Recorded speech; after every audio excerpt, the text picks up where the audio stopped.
जो कामदेव का जो ये 10वां श्लोक है स्तुति का, ये बहुत विलक्षण है।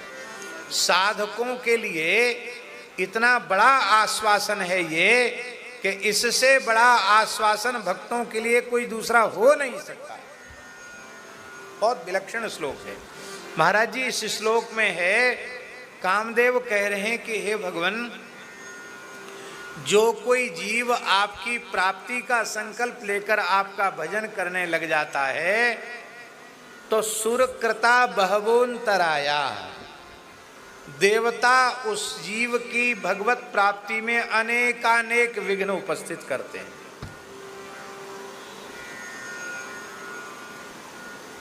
भगवत प्राप्ति के सबसे बड़े विरोधी देवता हैं,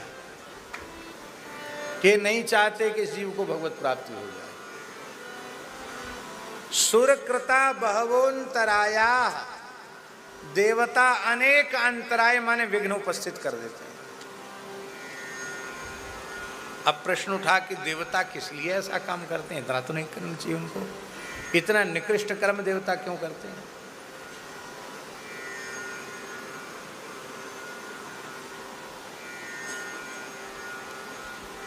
हमको आप लोगों ने यहाँ बैठा रखा है और हम अपने मन में ये सोचने लग जाएं कि हम इनमें सबसे बड़े हैं, क्योंकि सबसे कम से कम 3 साढ़े 3 हाथ ऊपर बैठे हैं, तो हम बुद्धिमान माने जाएंगे कि मूर्ख माने जाएंगे? अरे भाई, जो 3 हाथ नीचे बैठे हैं वो भी धरती पर ही बैठे हैं, उनका आश्रय उनका आधार भी धरती है, और हम 3 हाथ ऊपर बैठे तो भी तो हम धरती पर ही टिके, आसमान में थोड़ी लटक रहे हैं, हम भी धरती पर ही हैं। इसलिए ये ऊपर बैठा ये नीचे बैठा ये सब बुद्धि के भेद हैं, वस्तुतः कुछ नहीं है। क्या ऊपर क्या नीचे, सबका आश्रय तो पृथ्वी है। किंतु ऐसा विवेक यदि हमारे भीतर न हो तो तब तक तो हम इनको आपको सहन करेंगे जब तक आप वहाँ बैठे हैं, और आप हमसे हमारी खोपड़ी के ऊपर बैठने के लिए तैयार हो जाएं तो हम जब अपने को ही सबसे बड़ा महामहिम मान करके बैठे हैं तो हम ये क्यों सहन करने लगे कि हमसे आगे कोई चला जाए? यही बात। देवता सोचते हैं कि हमने इतनी कठोर तपस्या किया, जप किया, यज्ञ किया, और हमने इतने बड़े बड़े व्रत अनुष्ठान किए, दान पुण्य किए, तब हम स्वर्ग तक गए, और वो भी हमारे पुण्य भोग के लिए स्वर्ग में व्यवस्था है। क्षीणे पुण्य मर्त्य लोकम विशंति, पुण्य क्षीण होने पर धरती पर आना पड़ेगा। और ये जो है ना, ये जीव, ये धरती का मनुष्य भगवान की भक्ति करके भूवरलोक, फिर स्वर्गलोक, फिर महरलोक, फिर जनलोक, फिर तपलोक, फिर सत्यलोक, और सत्यलोक का भी अतिक्रमण करके भगवान के वैकुंठ को जाना चाहता है, जहां जाने के बाद लौट के नहीं आना पड़ता। तो उनको भारी ईर्ष्या होती, जलन, ये बिल्कुल न जाए, बिल्कुल न जाए, वो पीछे पड़ जाते हैं। कई बार ऐसा देखने में आता है, जो प्रपंची होते हैं ना, प्रपंची जानते हैं ना, अब प्रपंची की भी परिभाषा बतानी पड़ेगी। भजन स्वाध्याय सत्संग छोड़कर जिसकी सब कामों में रुचि हो वही प्रपंची है, और सब काम जैसे तैसे कर लेता हो, पर भजन सत्संग और संकीर्तन में, साधन में जिसकी रुचि है वो प्रपंची नहीं है, वो सावधान है। तो प्रपंची की परिभाषा यही है, वो सब काम कर लेगा, भजन नहीं कर सकता, सत्संग नहीं कर सकता, कथा कीर्तन नहीं कर सकता, और सब काम में समय बर्बाद कर देगा। समय तो खूब रहता है, पर वो समय की कीमत नहीं जानता।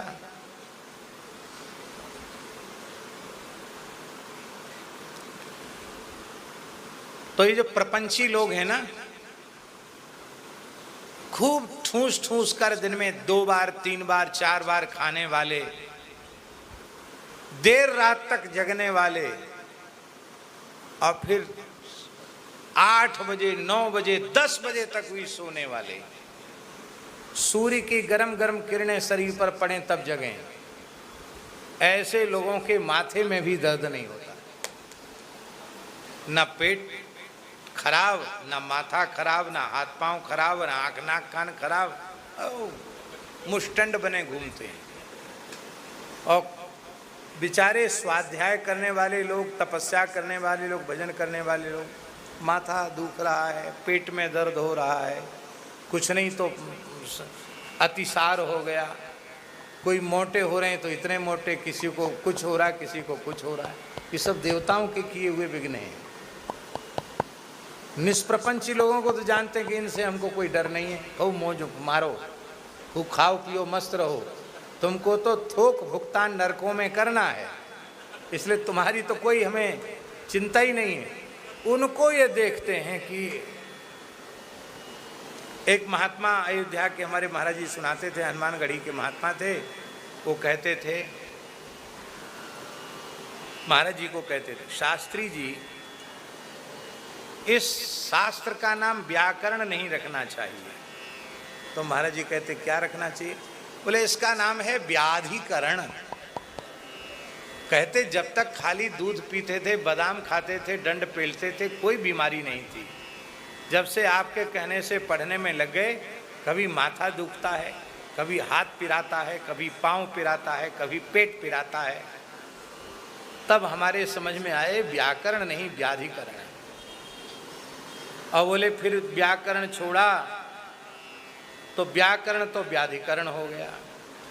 और बोले एक महात्मा और था, बढ़िया से पढ़ता था व्याकरण, पढ़ते पढ़ते उसकी नौकरी लग गई, घर वालों से संपर्क हुई, उसका ब्याह हो गया, तो दूसरा नाम हो गया ब्याहकरण।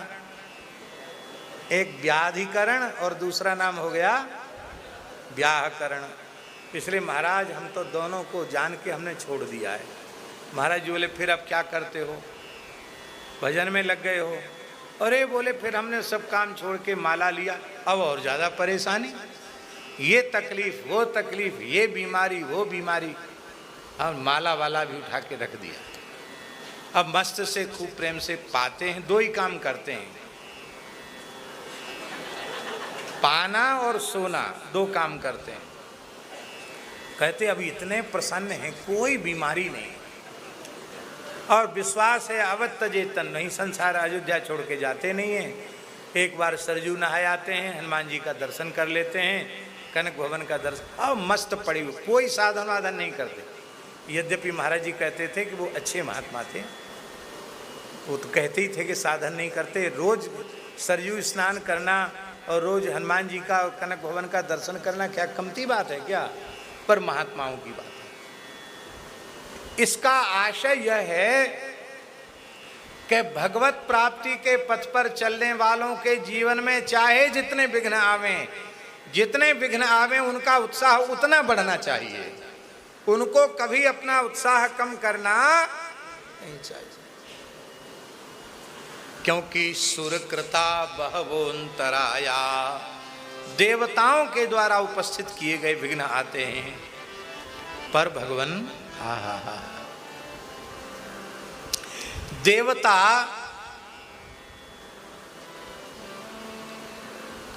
विघ्न करते हैं कि ये हमारी अमरावती पुरी का भी अतिक्रमण करके भगवान के उस धाम को जाने वाले हैं।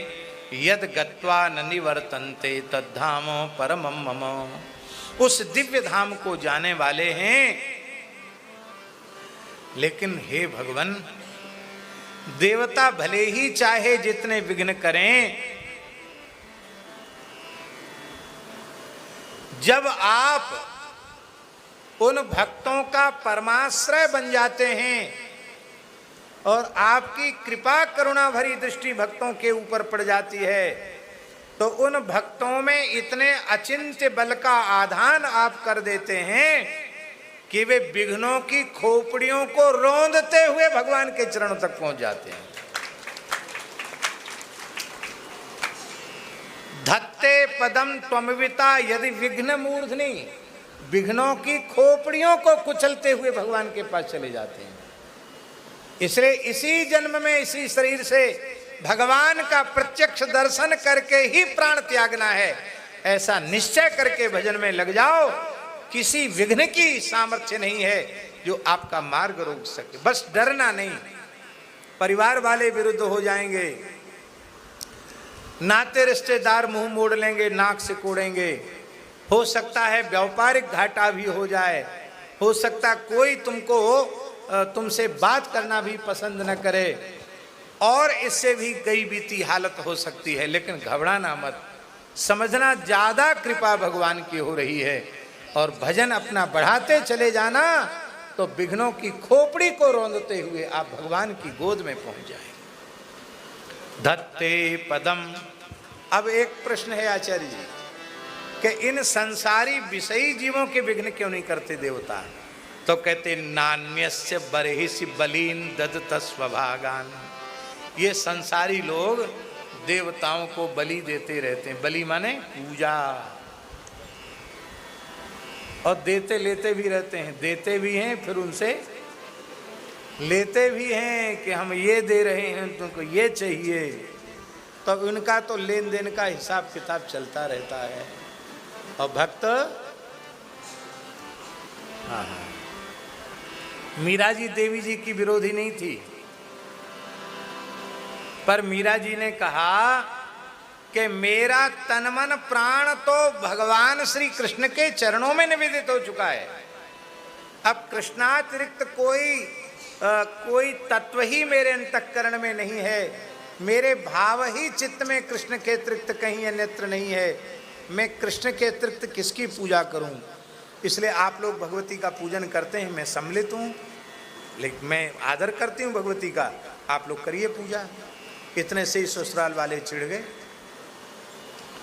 रे देवी पूजा नहीं करोगी तो सुहाग अचल नहीं होगा। उसमें तमाम माताएं विधवा थी। बोले इन्होंने देवी पूजा किया कि नहीं किया? बोले किया। इनका सुहाग कहाँ चला गया? और हमारे सुहाग की चिंता तुम मत करो। क्यों? हमारा सुहाग तो अविचल है। ऐसे बर के काबरूं